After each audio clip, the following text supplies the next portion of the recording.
Hello, everyone, and welcome to the Hope for Hearts podcast. I'm your host, Holly Perda, and in this month's episode, we are going to be talking about burnout in different professions.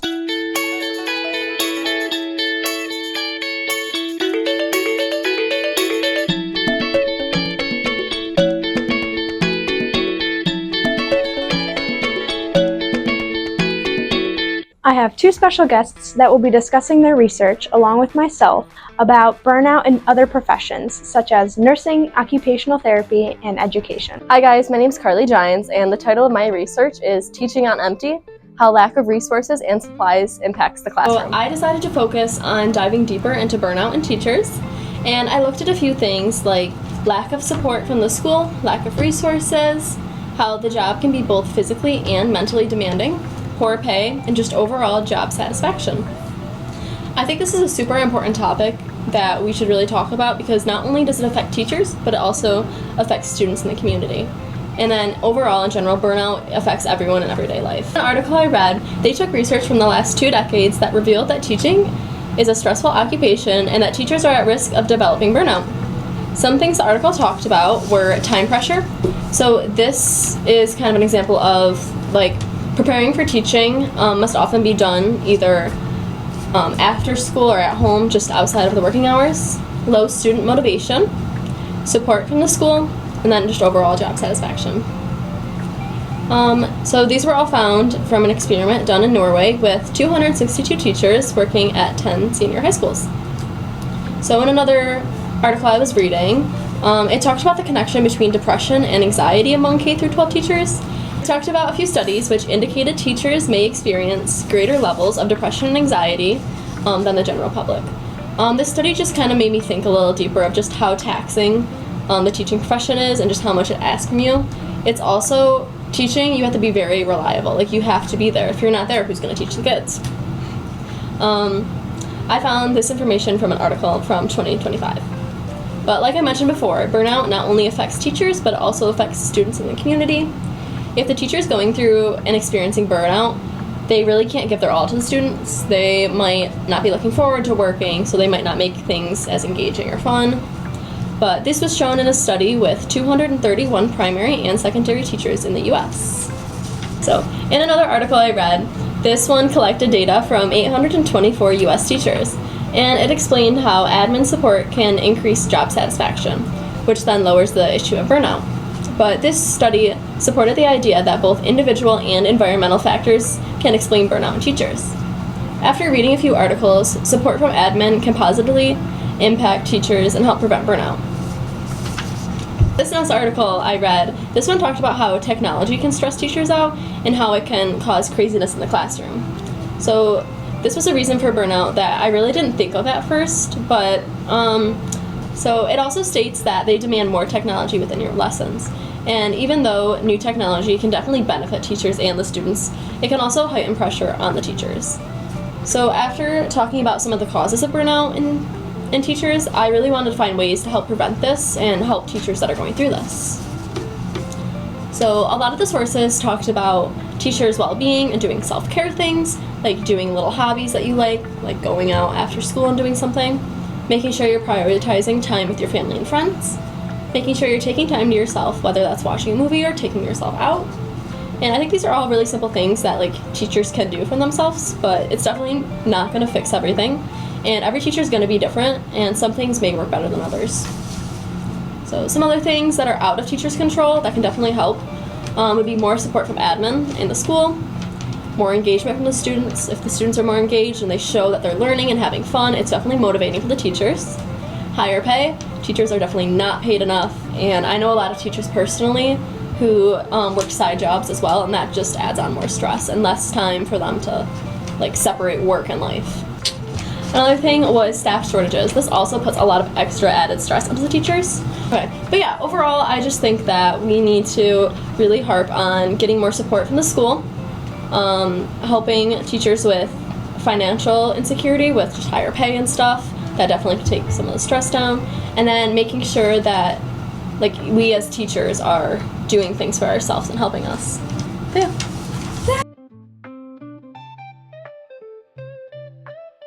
My name is Holly Perta, and the title of my research is Slowing the Burn, Boundary Setting and Performance Insecurity in the Nursing Profession. For my research, I mainly focused on burnout in nursing, performance insecurities, and coping skills. And I argued that nurses who experience burnout will have performance insecurities, and their workplace should grant them with coping skills and boundaries to better balance themselves. So to start off, what is burnout? So some signs of burnout are that you're constantly overworked, you always feel too tired to go to work, or you don't look forward to working, or you kind of feel like your work goes unnoticed. And that can affect both your physical and your mental health. So I found that some of the causes of burnout, especially in the healthcare field, are long shifts. They have staffing staffing shortages as well, and emotional labor. So it's really hard on their mental health. And I also found in some articles that they have some online communities to help support nurses, so they can talk it out and talk about it because talking helps. Another big thing was COVID. So COVID really affected the mental health and well-being of healthcare workers because it helped in the way that they coped. So they were restricted with going out in public, they had to isolate themselves from family and friends, and they constantly saw people pass away, and they got stuck working more hours. So they were stuck at work, they always had that work mindset, they were trying to help other people, and it was really just a scary time. So when I focused on performance insecurities, I found a really good quote from this article. It says, "In a profession where you are constantly on the go, critical thinking and implementing life-saving measures, it's understandable that new nurses may feel unworthy, unprepared, or incapable. Imposter syndrome can lead to stress, low self-esteem, anxiety, and depression." So I found that imposter syndrome, or maybe you are moving up the ladder, you're changing your profession in a sense, that can cause a lot of performance insecurities.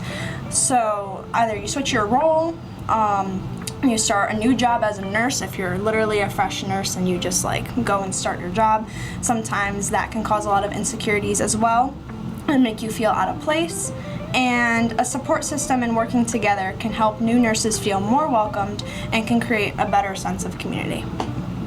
I also found that workplace demands, high workplace demands in certain specialties, can cause high emotional demands. An unsupportive workplace culture can cause insecurities to occur more often as well. Along with performance insecurity, I also talked about experience and changing specialties.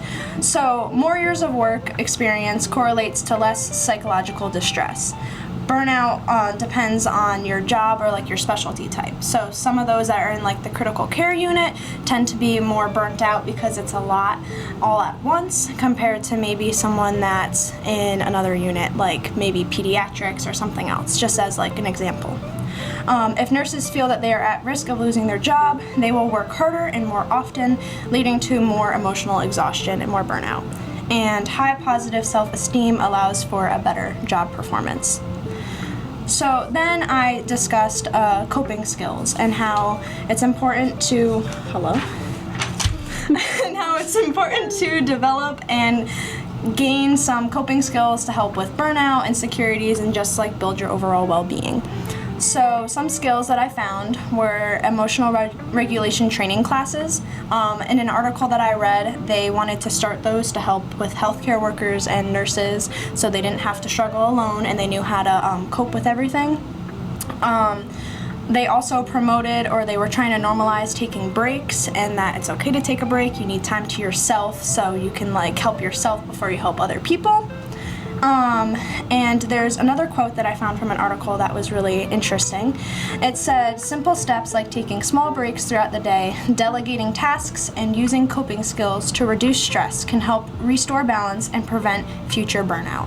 So using skills like setting boundaries, saying no, practicing deep breathing, and playing calming music can help as well, throughout the day or just in general. And this can really help for anyone, but especially with nurses when they're always on the go, this can definitely help.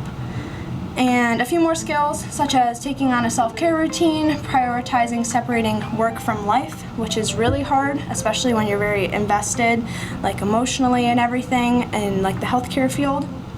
and even speaking to a professional. I found that overworking is more normalized now, and that many take on extra shifts and more that they can handle, so it should be something that everyone is used to, which is false, even though everyone's just taking on a lot at this point. Even myself, I'm not gonna lie. And in this article, it said that chronic stress, fatigue, and burnout can all result from normalized overworking. To avoid these dangers, it's essential to prioritize self-care and set boundaries with work, and doing so can prevent burnout and lead healthier, more balanced lives. So because overworking is seen as like signs of success and that you're so into your job and you're really like dedicated to it, it can cause a lot of increased health issues and take a toll on your mental health as well. In this article, it talked about how with the health issues, it could lead to like heart disease and stroke. But taking a toll on your mental health, you'll have like increased anxiety and depression. And to conclude, I found that nurses need to have additional support groups or resources so that they can cope with burnout and help prevent it or lessen it for the future. And performance insecurities can cause burnout in any profession, but in healthcare, it is hard for nurses to be able to take care of themselves and treat patients.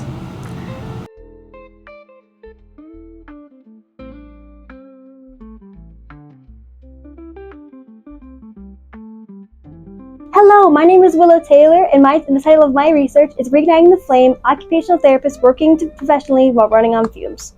My research took a deep dive into occupational therapy as well as generally what burnout is. So, introduced into the occupational world by Christina Maslach and Michael Leiter in 1976, who both later went on to create the Maslach Burnout Inventory in 1981 as a means of measuring the experienced burnout within organizational behavior. Maslach and Leiter describe burnout as a prolonged response to chronic emotional and interpersonal stresses on the job, but burnout also stretches beyond simply the occupational world. Described as a syndrome, a phenomenon, a state, a response, a result, a problem, and an issue, burnout has many faces, and it's very unique to each individual impacted by it, so there are many variations in terminology used. I will be using syndrome, as this is the way that it was used by Maslach and Leiter in their 1976 study. As a general overview of the definition of burnout, burnout is described as a pervasive, multifaceted syndrome that is caused by multifactorial elements within both the workplace and within personal lives that are prolonged over a period that causes negative physical, social, emotional, and psychological effects, often arising from difficulty establishing a healthy work-life balance, as well as impacting both personal, aka internal, and occupational, external factors. Burnout is a universal experience that anybody can experience, and everybody has a unique way of experiencing it. I'm sure you both have experienced burnout before, and everybody experiences it in a unique way, which also creates this expectation like, oh, you experience the way I do, which creates insecurity. There are three different types of burnout. There's overload burnout, which is feeling overwhelmed due to demands and responsibilities that can be seen as excessive and unmanageable within the workplace and within life in general. You have under-challenged burnout, which is caused by being bored, understimulated, and disengaged due to repetitive, unchallenging tasks within the workforce. And neglect burnout, which is neglecting self-care and suffering through burnout due to work-related stress. So it isn't very often that somebody experiences more than just one of these types, as each of them layer on top of each other, and each of them can impact every single aspect of your day-to-day life. So like if like one moment you'll be experiencing neglect burnout, one day you'll be experiencing overload burnout. Like it just depends on the day and what you're currently experiencing. Right. So the causes of burnout are more linear but are often unavoidable. The main cause of burnout is due to the occupational work within the workforce. The main cause is prolonged exposure to high levels of chronic stress that leave a person feeling overwhelmed, hopeless, and lacking in motivation, which only perpetuate the cycle of burnout, because burnout is a cycle. Because once you enter it, it's really hard to break it, because you constantly are going through it, part of your life to some degree, so you're constantly stuck in the cycle. The chronic stress often experienced by people experiencing burnout is often impacted by heavy or excessive workloads, with a high risk of burnout being linked to overworking, unmanageable expectations, lack of control, such as ambiguity or unclear expectation of the workforce, as well as a lack of resources, poor job fit, interpersonal conflicts, a lack of support, such as a lack of recognition and reward, and a lack of connection with others, which is a huge impact on all the previous causes of burnout previously listed. And understanding why burnout occurs, when it occurs, and how each individual experiences it will allow us to move forward with promoting a balance within our lives. symptoms within burnout, and everybody experiences it very differently. It is unavoidable, but it's also important to know how each person experiences it, because that allows us to alter the workplace and allows us to move forward within a society that promotes mental health awareness within the workplace. Physical symptoms can be chronic fatigue, headaches, sleep disturbances, increased risk of cardiovascular disease, and weakened immune system. Psychological effects can be emotional exhaustion, which also relates to increased irritability, cynicism and detachment, reduced sense of personal accomplishment, and feelings of hopelessness. And social can be strained relationships, both personal and professional, which leads to further stress in personal life, which perpetuates the burnout cycle further. Within the workplace specifically, as we will be getting into in a bit, there is reduced productivity, increased absenteeism, which is like people need to take more breaks because they have to recover, decreased job satisfaction, decreased sense of worth within a workplace, which leads to a feedback loop of negativity because our perception of ourselves is often through our work, decreased organizational commitment, like employees disengaging from work and becoming less committed to their work, which can result in higher turnovers within the workplace, and of course economical, and costs can be incurred by the workplace due to burnout, and people can lose their jobs, which creates immense housing and general care insecurity. So within occupational therapy, burnout is quite prevalent, despite what people may think. I was told during NSO week that occupational therapy actually has one of the lowest burnout rates, but that's actually not true. Dang. Yeah.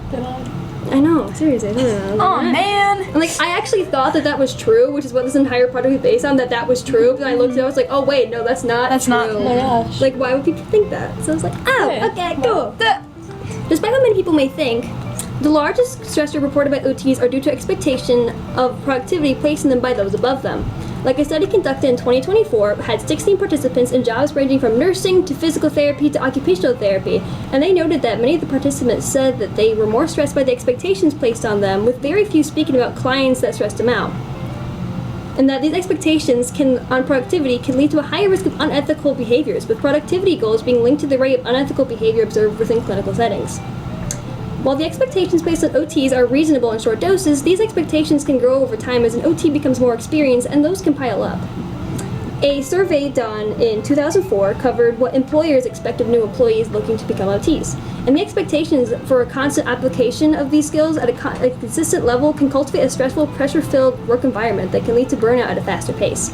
One of the biggest leading facts of burnout within OT actually happens when people first enter into the occupational therapy clinical world. Because within academia, OTs often have this expectation that's created through their clinical work, often if they do not go do field work, that OT is a lot more simple than it comes down to. Mm-hmm. And they create these expectations, and it makes transitioning from student to professional very complex. Many new OTs experience what was dubbed by Matthew Gentry as reality shock, which is a phenomenon that occurs when values and expectations are directly conflicted with the reality of a situation that is often developed during the educational process. So into the clinical world and are made aware of their lack of practical knowledge with clients, and that's really shocking to some people. And when that happens, they often they feel like they're lacking in knowledge because they don't know how to handle these situations they're now being thrown into, which can lead to further burnout because they don't feel like they're valued and they don't feel like that their knowledge is valued within the workplace. Mm-hmm. Not being valued by other professionals or the healthcare system, expectations to be lifelong learners, stress with non-OT staff members, lack of communication, and inconsistency within the role. So now, incorporating all of ours, compassion fatigue. Compassion fatigue is similar to burnout, but it's not actually burnout. They are not the same, but compassion fatigue mainly affects healthcare professionals. Compassion fatigue specifically is the reason why healthcare professionals may become less sensitive toward their clients, becoming more task-oriented. Symptoms include helplessness, powerlessness in the face of suffering, reduced empathy or sensitivity, feeling overwhelmed and exhausted by work demands, feeling detached, numb, and emotionally disconnected, loss of interest in activities, increased anxiety, sadness, anger, and irritability, difficulty concentrating and making decisions, difficulty sleeping, and a lot of the other symptoms that are very common to burnout. So compassion fatigue and burnout can happen at the same time. Mm-hmm. So that's why a lot of healthcare workers often experience a high level of burnout, especially within OTs as well. It just slowly deteriorates them away. Mm-hmm. Okay. Burnout impacts OT healthcare workers by creating resentment towards employers, co-workers, and the job itself, and leads to a change in reputation due to a lack of caring. But it's not that OTs don't care. I want to stress that. Like healthcare workers do care. Every person who's experiencing burnout does care. But oftentimes, it's a fight between a duty to the clients versus the need to protect themselves. Mm-hmm. And within the OT world, people with burnout often are looked down upon, which actually creates a higher likelihood of burnout because it just perpetuates the cycle because you're not valued. Mm-hmm. A lot of OTs find their motivation within helping others, promoting awareness, and establishing self-confidence and independence within their clients. And that motivation is what keeps people into OT. And I feel like that's often what people associate with what burns OTs out the most. But again, it's actually expectations placed on them by higher ups. But those expectations can indeed go hand in hand with how they treat their clients, because the productivity expectations placed on them for their clients can impact how they view their clients as well. And people are often drawn to OT due to it being unique compared to other health professions, which is why there is a belief that it does have a lower burnout rate, because it is unique and it's multifaceted and it has a large variety of places you can work. But that's not true. So moving forward, expectations cannot be wiped, but it's important to take individuals into consideration. Applying a universal expectation for any healthcare worker that is implemented to each individual can be unrealistic and can lead to strain and, of course, burnout.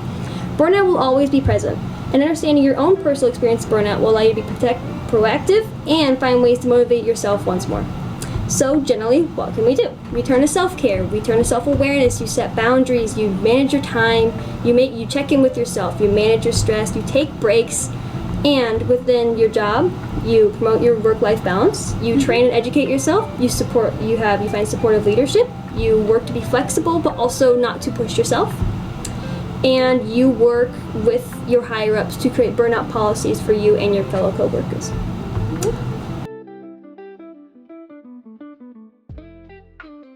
Thank you all so much for watching this episode of the Hopeful Hearts podcast. If you haven't already, please subscribe and please check out seasons 1 and 2 on both my YouTube and Spotify. I'm very grateful for you all, and thank you so much for watching. Peace out, Girl Scout.